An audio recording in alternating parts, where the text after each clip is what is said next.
Crime Curious is a true crime podcast that takes an in-depth look into real cases through the lens of a trained investigator and former prosecutor turned judge. If you are sensitive to expletives, anatomical descriptions, and accurate descriptions of crime scenes, this podcast may not be suitable for you.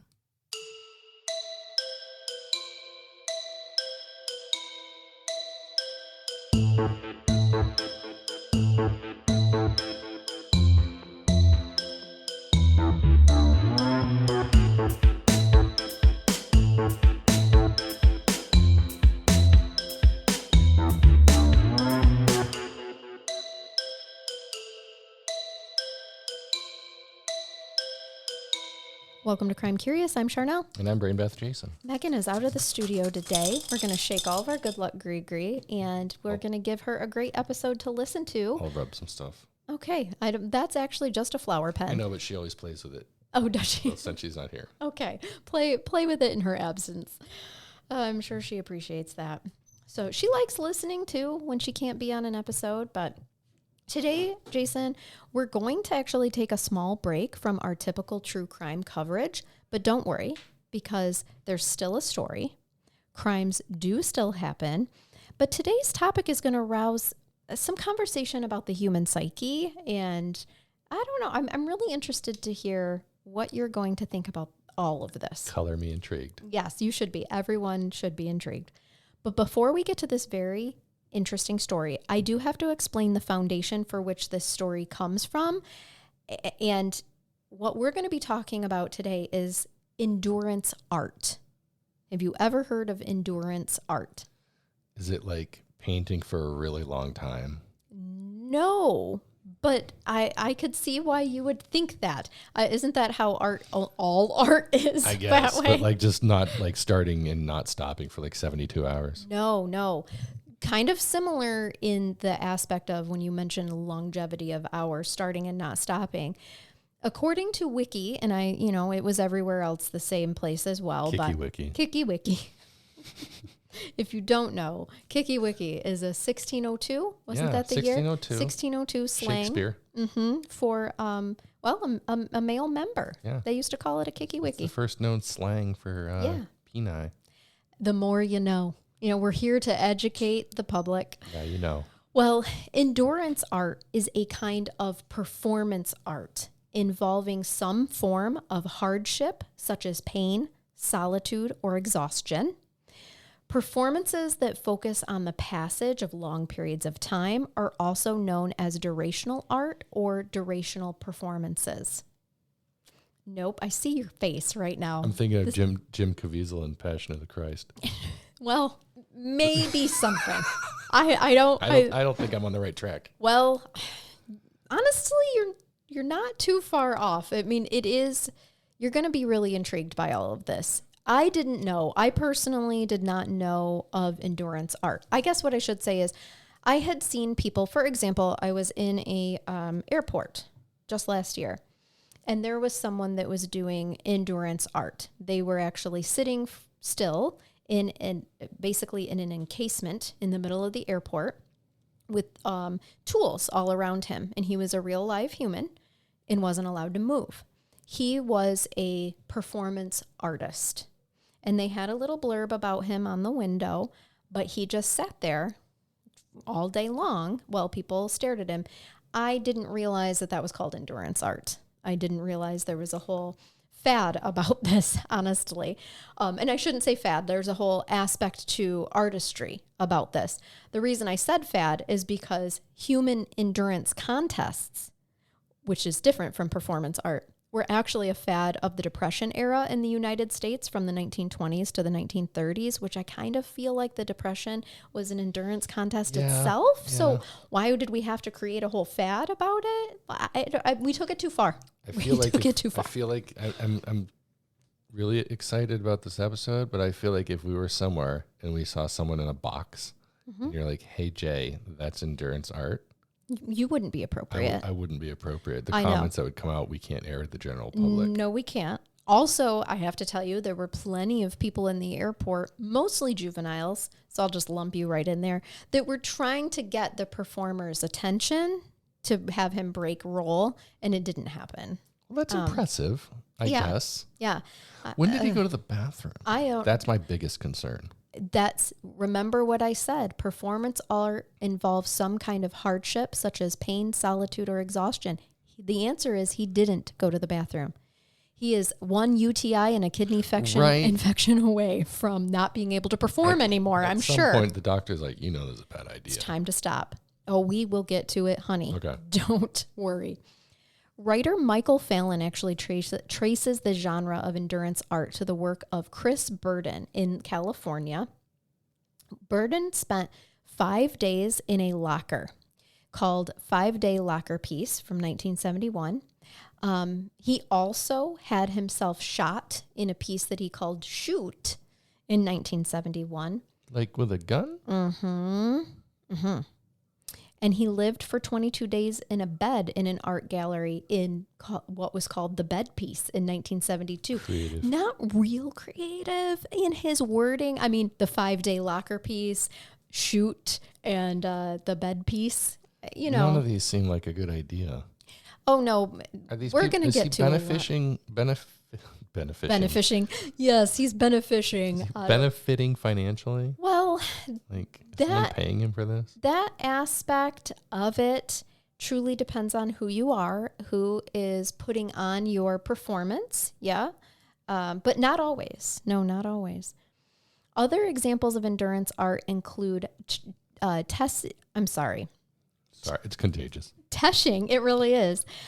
What was I trying to say? I lost my whole place, darn it. You said Tesching. I don't know what that is. Yes, Tesching Size 1-year performance in 1980 to 1981 called Time Clock Piece, in which for 12 months he punched a time clock every hour, which I just pause right there. He punched a time clock every hour for exactly a year. So he never slept for more than 55 minutes? Correct.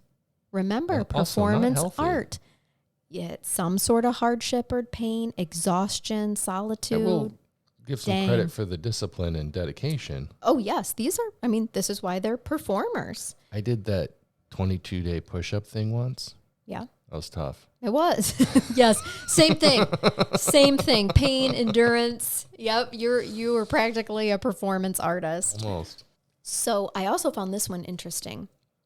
There was one called the Art Life 1-Year Piece from 1983 to 1984 with Tesching and a woman named Linda Montano.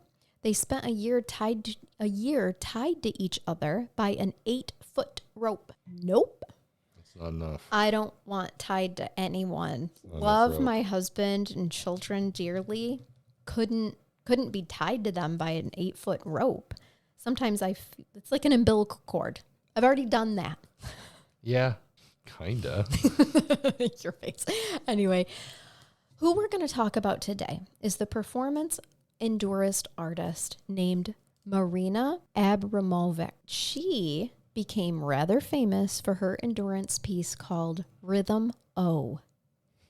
Oh. Not that O.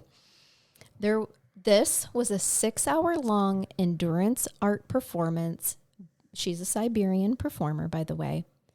And it was in Galleria Studio Mora in Naples in 1974.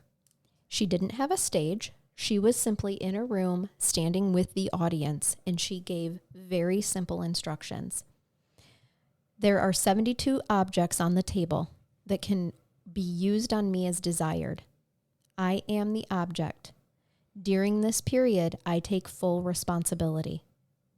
The duration was from 8 p.m. to 2 a.m. Oh, yeah. That's such a bad idea. Yeah. Before we discuss what happened during this performance. I'm feeling really icky all of a sudden. In which she is the art. Let's talk about who she is and where she came from.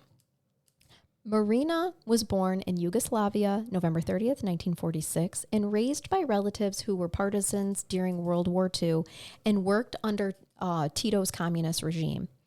She lived with her deeply religious grandmother until she was 6 years old.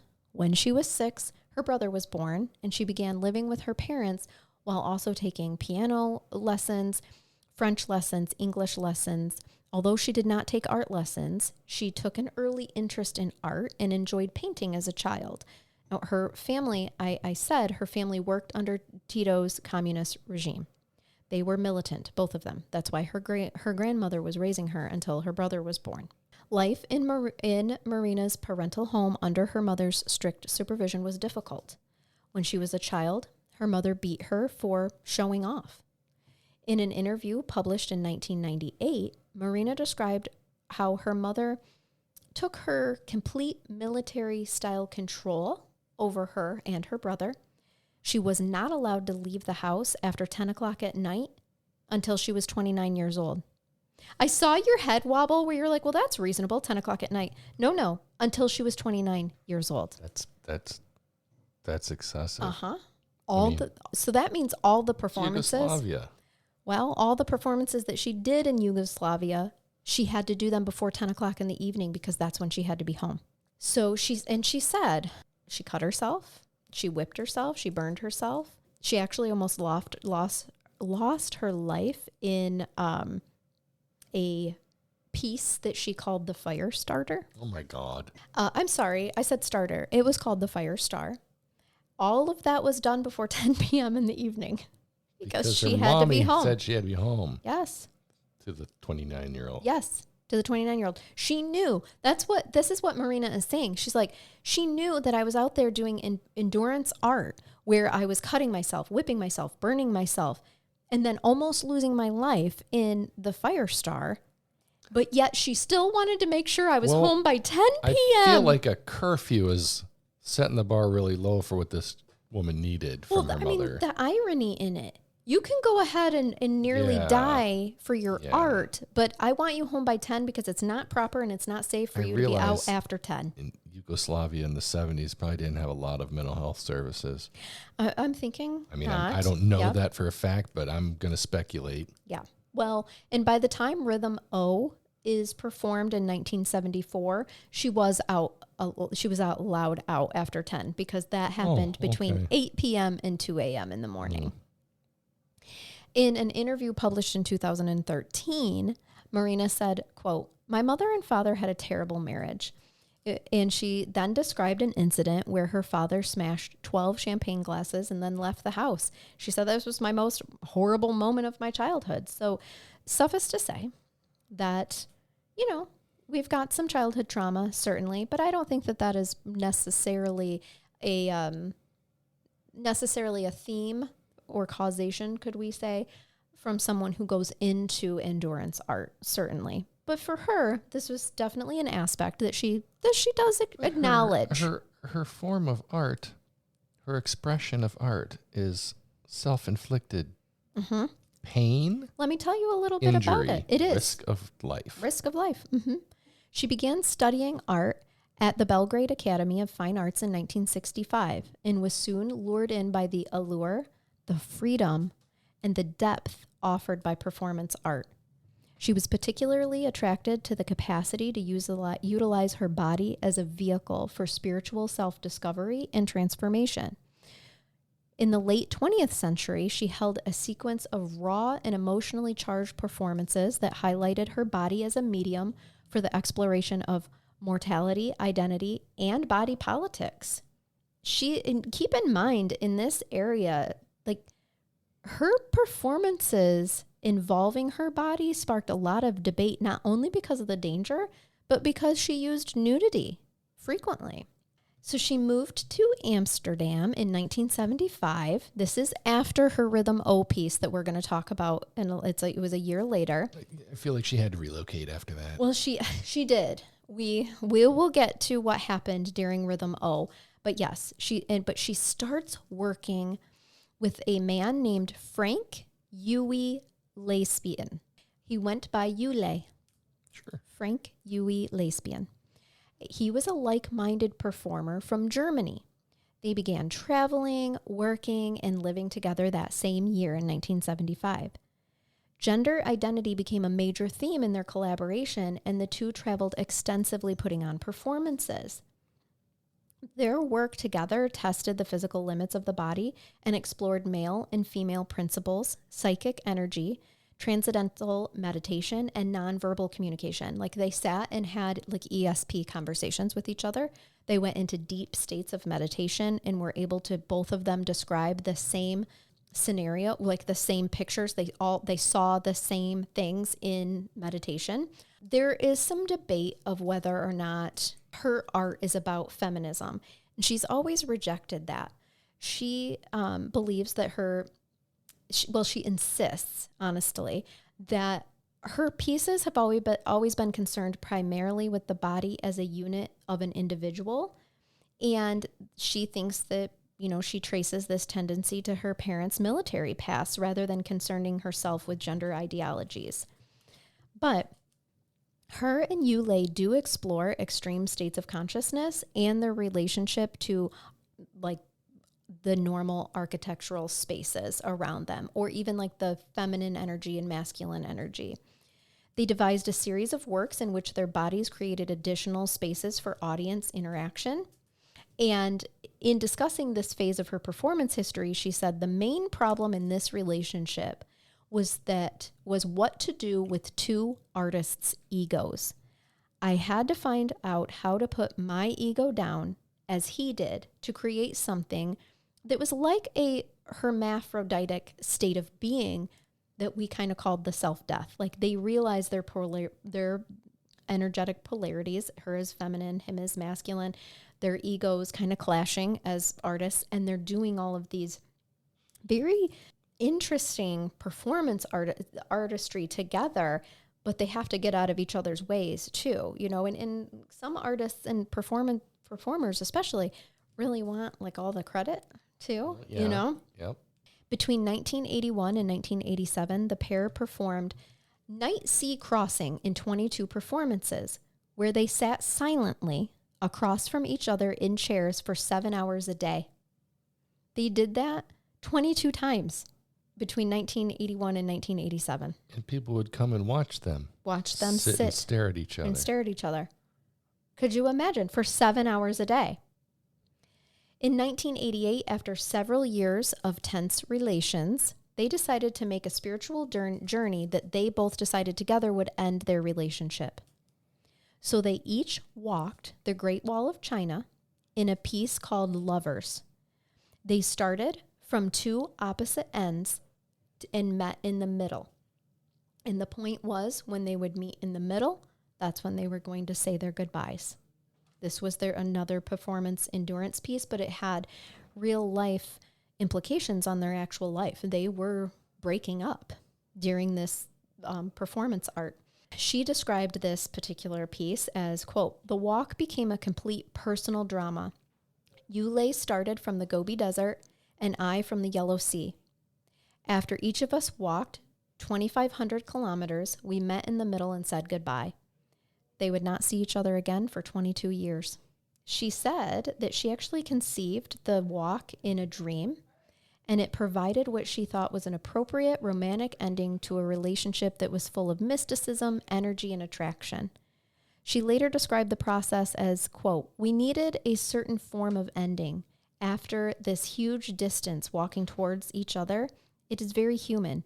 It is, in a way, more dramatic, more like a film ending, because in the end, you are really alone, whatever you do," end quote. She reported that during her walk, she was interpreting her connection to the physical world and to nature. She felt that the metals in the ground influenced her mood and her state of being. She also pondered the Chinese myths in which the Great Wall had been described as a dragon of energy. It took the couple 8 years to acquire permission from the Chinese government to perform the work, by which time their relationship had completely dissolved. 8 years.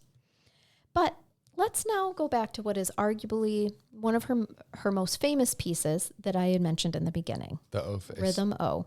But I wanted to give you a little history on her first. We can't just talk about this performance piece and then not, bring up all the other fascinating ones she's done. I already can't comprehend what would drive a person to do these things in the quote unquote sense of art. Yep, in the name of art. In the name of art. I'm not going to list all 72 objects, But I will remind you that her instructions, she is not on a stage. She is surrounded by her audience. Her instructions were very simple. There are 72 objects on the table that you can use on me as you wish.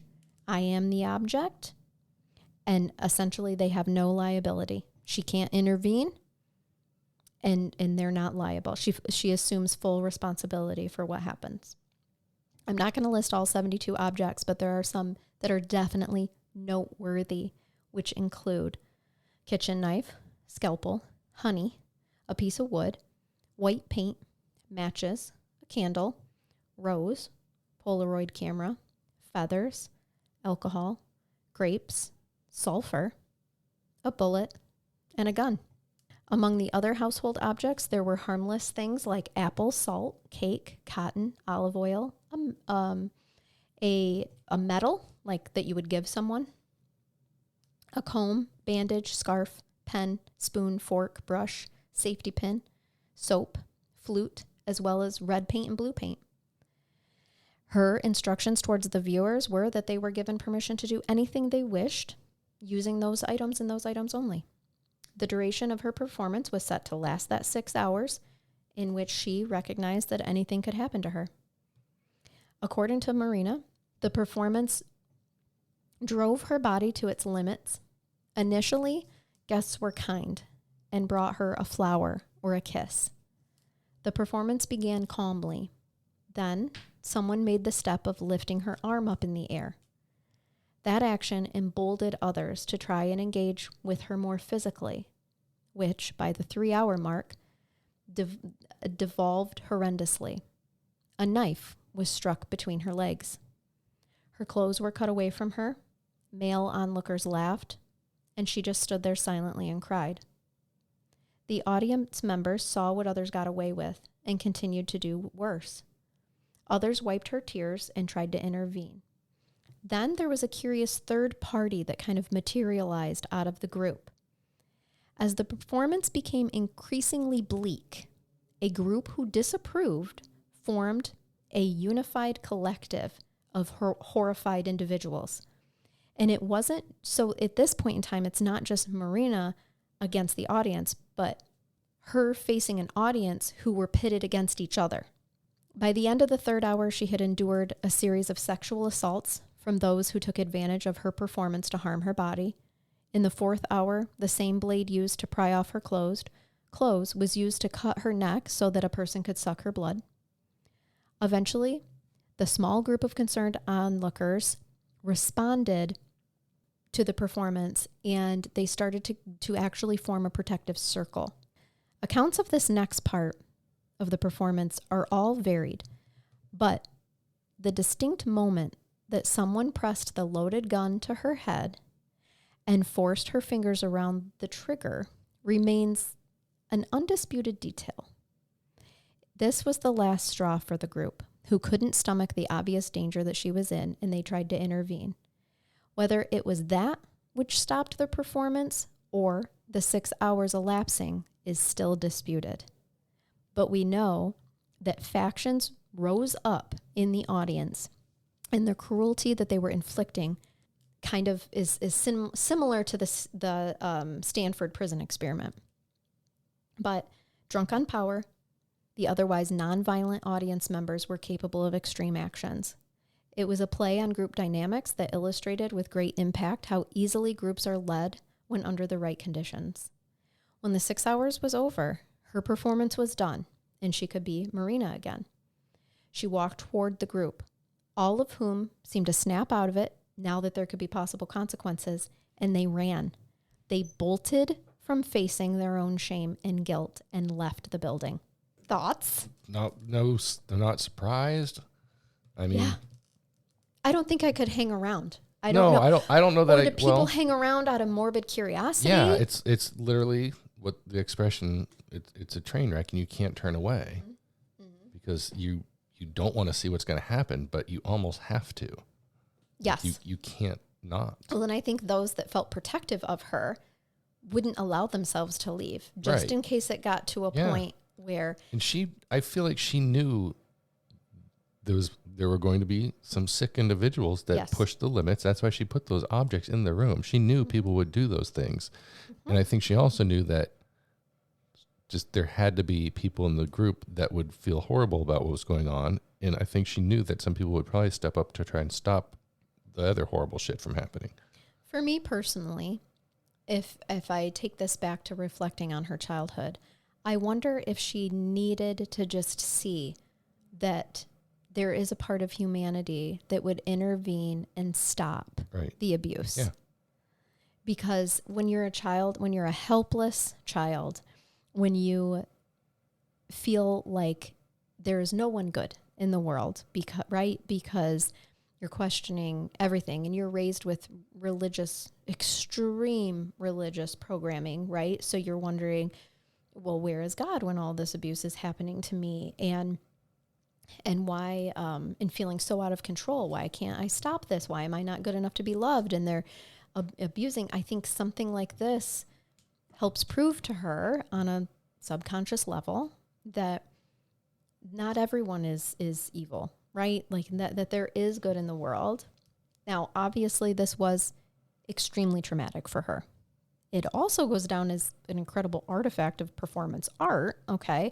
However, Later, she did say the experience I drew from this piece was that in your own performances, you can go very far.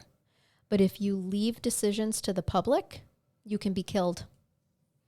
So what she's saying is she has control over her performances, right? Which is where she realizes you can push yourself. It's endurance art. You can push yourself extremely far.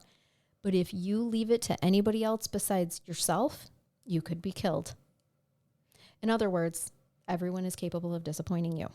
Right. Or, in this case, also saving you. Well, she also said in many statements, she was ready to die. Like she actually thought she may die for her art in this piece. And she very well could have, Jay. I mean, she put the bullet and the gun there. She didn't put them together, but she put them there. And later I will tell you about some of her other performances that weren't allowed to be carried out, that were rejected by the, whatever place she wanted to put them on at. She didn't stop performing after Rhythm O, which you already know, because I already told you about performances that she did with Yule in the 80s. I do want to tell you about some of her other things that she's done. There was a piece called Cleaning the Mirror, where it consisted of 5 monitors playing footage in which she scrubs a grimly human skeleton in her lap. She vigorously brushes different parts of the skeleton with soapy water. Each monitor is dedicated to a part of the skeleton: the head, the pelvis, the ribs, the hands, the feet. Each video is filmed with its own sound, creating an overlap. As the skeleton becomes cleaner, she becomes covered in grayish dirt. That was was once covering the skeleton. This 3-hour performance is filled with metaphors of the Tibetan death rites that prepared disciples to become one with their own mortality. And the piece was composed of 3 parts. 1, Cleaning the Mirror, which lasted 3 hours and was performed at the Museum of Modern Art. Cleaning the Mirror number 2 lasts 90 minutes and was performed at Oxford University. And Cleaning the Mirror 3 was performed in Pitt Rivers Museum over 5 hours. It just was such an interesting concept when you think about like just taking a skeleton and then, cleaning it, and lots of metaphors there. Mm-hmm. So how about spirit cooking in 1996? She worked with Jacob Samuel to produce a cookbook of aphrodisiac recipes called Spirit Cooking. These recipes were meant to be instructions for actions or for thoughts. So, for example, one of the recipes calls for 13,000 grams of jealousy, while another says to mix fresh breast milk with fresh sperm milk. Never heard it called sperm milk before, but from now on, probably gonna be. Yeah, definitely gonna be. Right. The work was inspired by the popular belief that ghosts feed off intangible things like light, sound, and emotions. So, spirit cooking. You're creating food for spirits. With sperm milk. With sperm milk. That's what, that's what every woman wants. I mean, I finally escaped this earthly plane and you're Right. just trying to feed me more sperm. well, You are. it was 50-50. no It was different. breast milk and sperm milk. Oh, yes, that makes it a lot better. In 1997, she also scrubbed thousands of bloody cow's bones over a period of 4 days. Okay. Now, this performance actually won her the Golden Lion Award in Venice. Yes. The ever popular Golden Lion Award. It was a reference to the ethnic cleansing that had taken place in the Balkans during the 1990s. So it was representing a bigger problem, right? In response to the Yugoslav wars. So she likes to push political boundaries, obviously, and social boundaries. And so, how about The House with a View? She did this one in 2003 where she lived silently for 12 days without food or entertainment on a stage entirely open to the audience all 12 days. She had water, but no food. The House with the Ocean View is what that one was called. And then what? They watched her sleep? And It just said, she lived silently for 12 days without food or entertainment. on a stage. On a stage, open entirely to the public. So I guess if she was sleeping, they would watch her sleep. Yep. Didn't say she was awake the whole time. Beginning November 9th, 2005, she presented what was called 7 Easy Pieces. On 7 consecutive nights, for 7 hours, she recreated the works of 5 artists that were first performed in the 1960s and 70s, in addition to reperforming some of her own, not Rhythm O. She did not reproduce that, and introduced a new performance on the last night. The performances were difficult, requiring both the physical and mental concentration of the artist. And included in one of these performances was the recreation of Gina Payne's The Conditioning, which required laying on a bed frame suspended over a grid of lit candles. And Vito Aconsi's, I stumbled over that one, from 1972 performance in which the artist, get ready for this, masturbated under the floorboards of a gallery as visitors walked overhead. So these were all parts of her series of, what the heck, sorry, it's on the other page of notes. What's it called? 7 Easy Pieces. So for 7 consecutive nights, for 7 hours, she recreated these. That means she sat there under floorboards and masturbated for 7 hours. I don't even know how. I have no idea. I need a explanation of, did the people know she was doing this? Yes, they could see. You can see underneath. Mm-hmm. So they know that this is performance art. Floorboards. They're floorboards. She's underneath them. They're walking on top of it, and she is masturbating underneath it. Like your back deck. Yep. Like my back deck. And there's cracks that you could see through. Yep. And there's a woman masturbating underneath the floorboards. Mm-hmm. And that's the art. Because a guy named Vito did it in 1972. I would think it'd be a lot harder for him to have done that. I was just going to say that. For 7 hours. Good for Vito.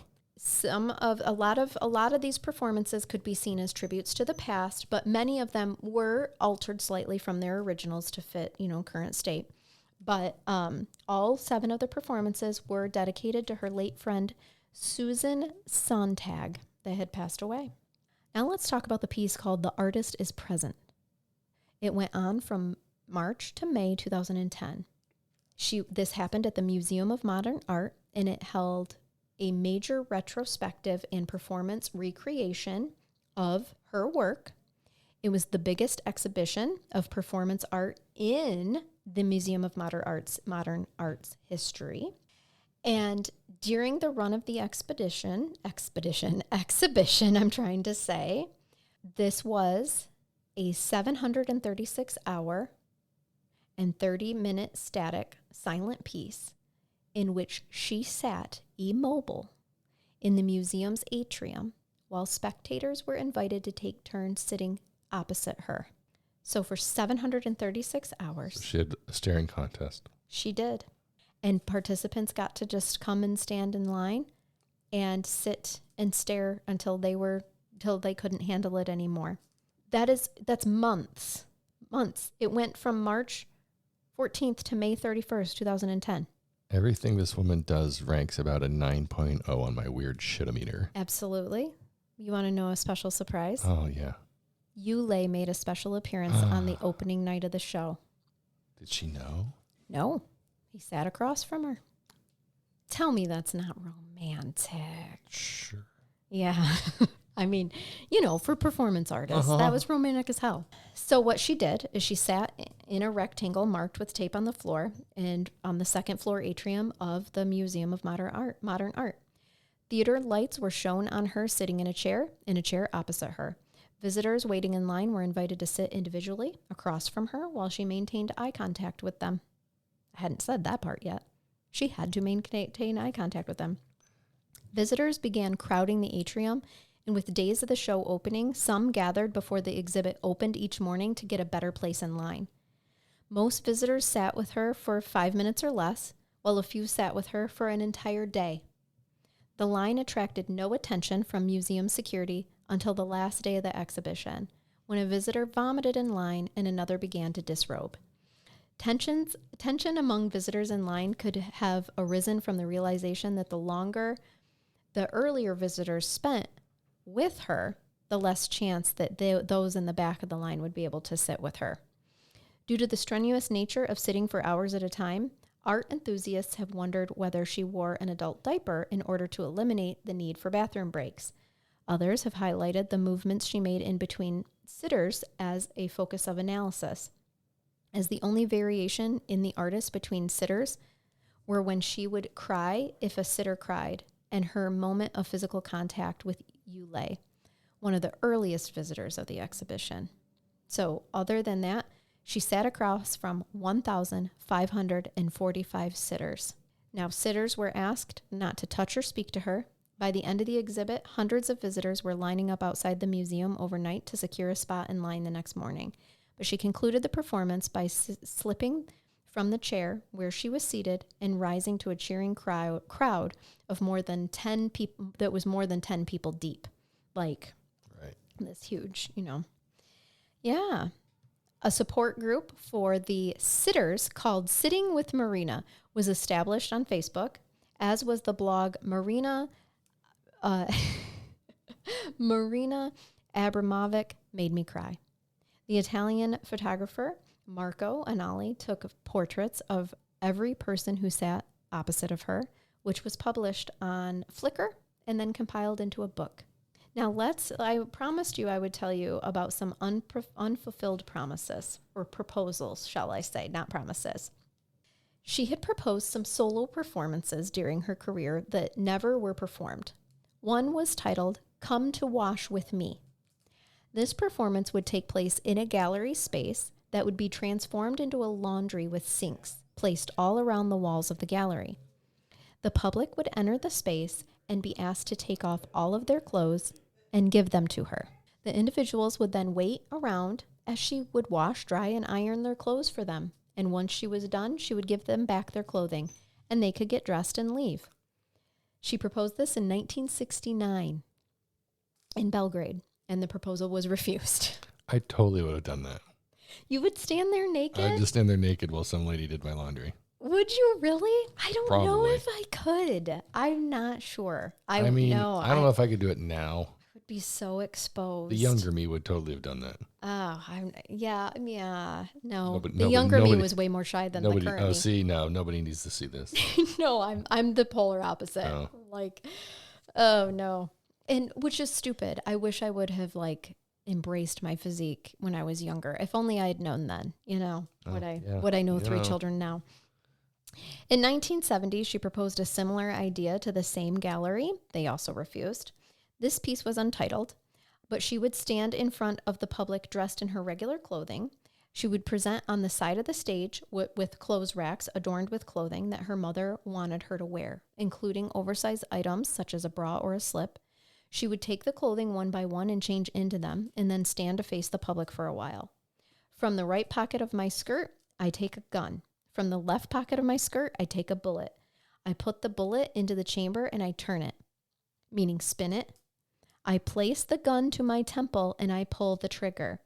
The performance had 2 possible outcomes. One of them was that she dies as a result of shooting herself, and the other is that it was an empty barrel. She's playing roulette in. Yes, she was.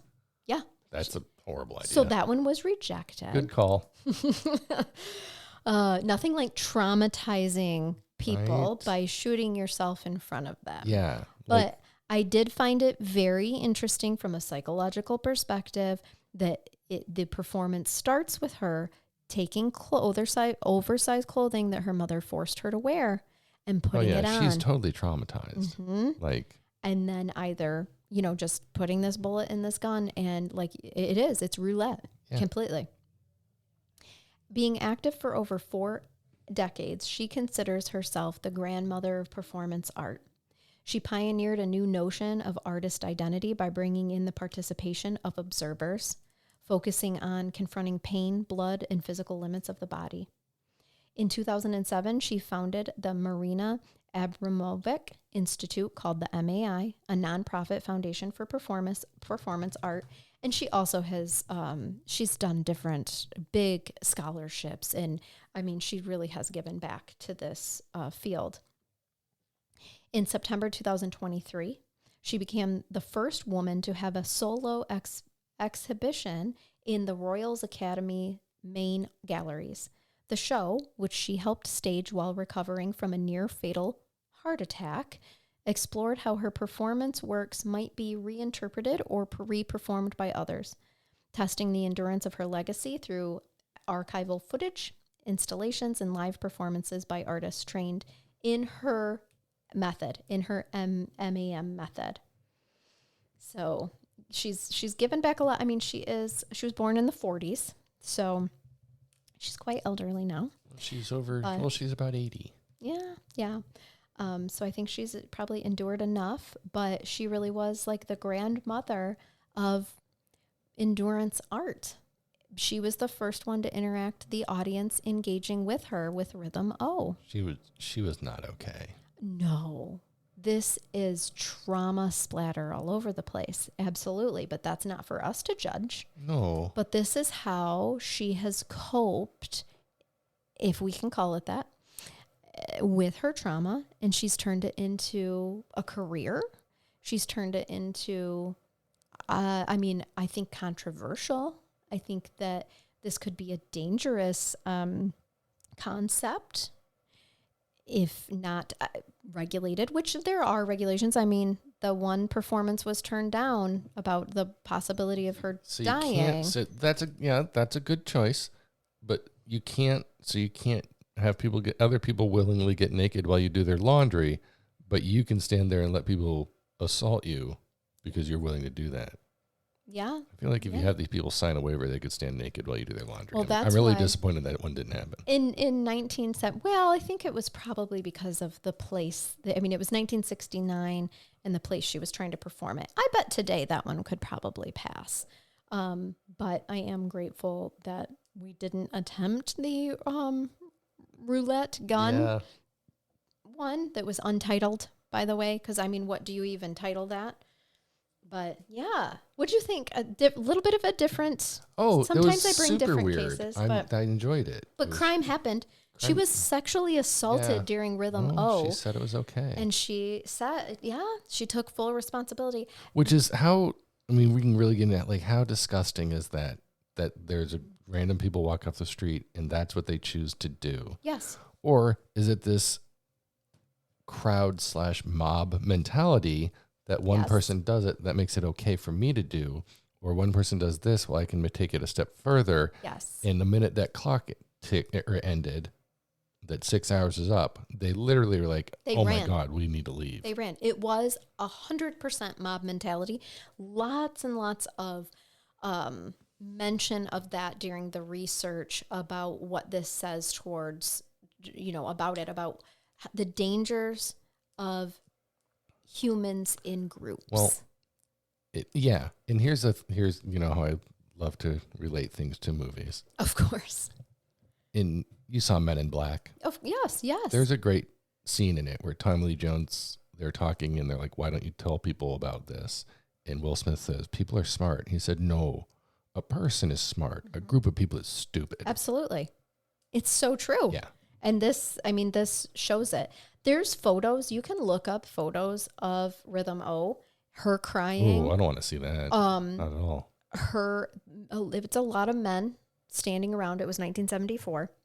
It is a lot of men standing around just staring at her naked body. And she's tall. She's a tall, pretty woman, but not, she's not built like Jessica Rabbit. Right. Like but there was definitely that sexual connotation, like people just wanted to see. I couldn't imagine sexually assaulting someone in front of an entire group of other people either. Right. Not that I could sexually assault anybody but the anyway, fact, like that there are people out there that have that mentality of like, I'm just going to do this because she said it's okay. Yes. Yeah. Yeah. Crazy, huh? In front of witnesses because she said it was okay. The person who cut her neck and drank her blood. That's glad they didn't get her carotid. Right. By the way, I'm sure that they, their intention had wasn't she to kill her, died, I don't know.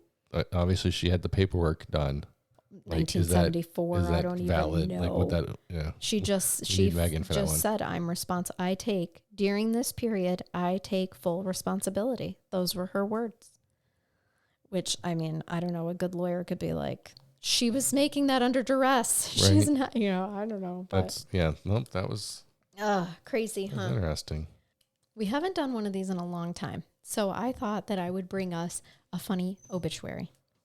First, I want to show you her picture, because once I show you her picture, then the whole obituary is going to make sense. But she looks like she could be witchy. She looks like Ozzy Osbourne. Oh, she does look like Ozzy Osbourne, like in a black hat.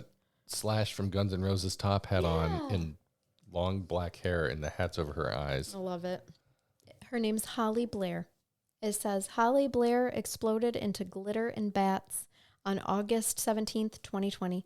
She is survived by 4 spoiled cats, 2 stinky dogs, 3 bad birds, a turtle, and an utterly useless frog named Fred, as well as 3 children and a husband of little to no importance.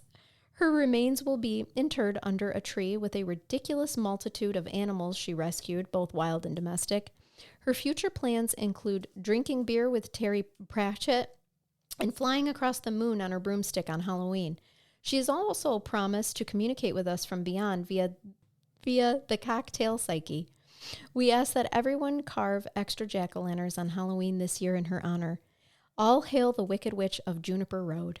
Arrangements are under the care. Oh, I don't need to read that, but it's in Idaho. But I just love it. Holly Blair's little witchy self. In that photo, they couldn't have found one that made her look more witchy. And apparently that was her jam. Did she really explode? I kind of want to know how she died. It actually doesn't tell us how she died. I'm really curious now. I'm just going to choose to believe that she really did explode into glitter and bats. And also kind of want to ask her how she did it. Right. I'd like to learn. Yeah. Teach me your tricks. Teach me, because if anyone on this podcast is going to go out in an explosion of glitter, it's me. We just call that your farts. For sure. But one of these days it could kill me. I don't know. All right. Well, hopefully you guys, let me learn how to talk. Hopefully you guys enjoyed this unique episode of Crime Curious today. And if not, don't worry. We'll be back next week with more crime and horror. More murder next week. That's right. Exactly. And so until next time, we hope that you keep it curious. And keep listening. Oh, I fucked that up. Yeah, you went backwards. Well, Megan's not here, so I had to take her thing. So yeah, just bye-bye. Bye.